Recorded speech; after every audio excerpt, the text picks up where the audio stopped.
They are going to function by a familiar spirit that performs lying wonders.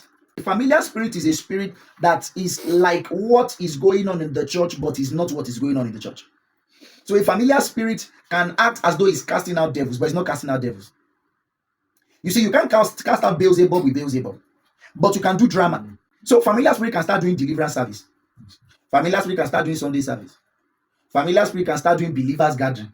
Familiar spirit can start singing songs that look like Bible songs, but they are laced with words that dishonor Christ.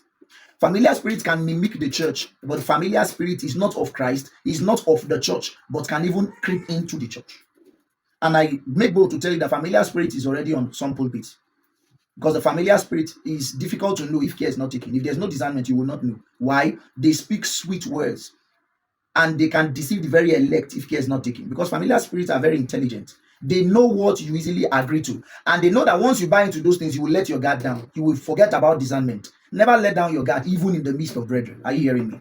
So Matthew 24:24, for there shall arise false Christs and false prophets, and shall show great signs and wonders, insomuch that if it were possible, they shall deceive the very elect.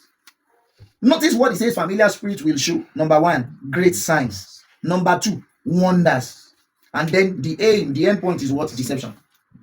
So that already tells you that signs and wonders will not be the ultimate authentication of our ministries. It is fruit of righteousness that we should look for, not signs and wonders.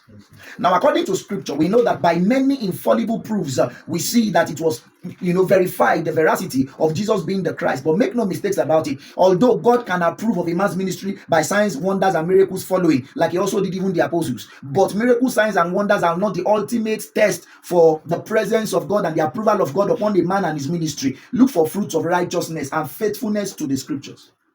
Or else, remember, in our generation now, if you have a few miracles, nobody even asks if you're a true man, or you say, if he has miracles, at least all of you that are saying talking Bible, show us proofs.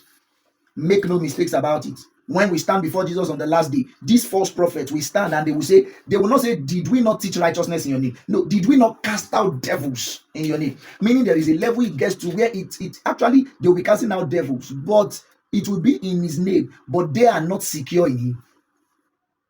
So there is a high level of manipulation and spiritual manipulation, such that they will claim to cast out devils in his name. They will claim to do things in his name, but Jesus will still tell them, you cannot hide anything from me. I never knew you, you that work iniquity. So lying wonders will be rampant.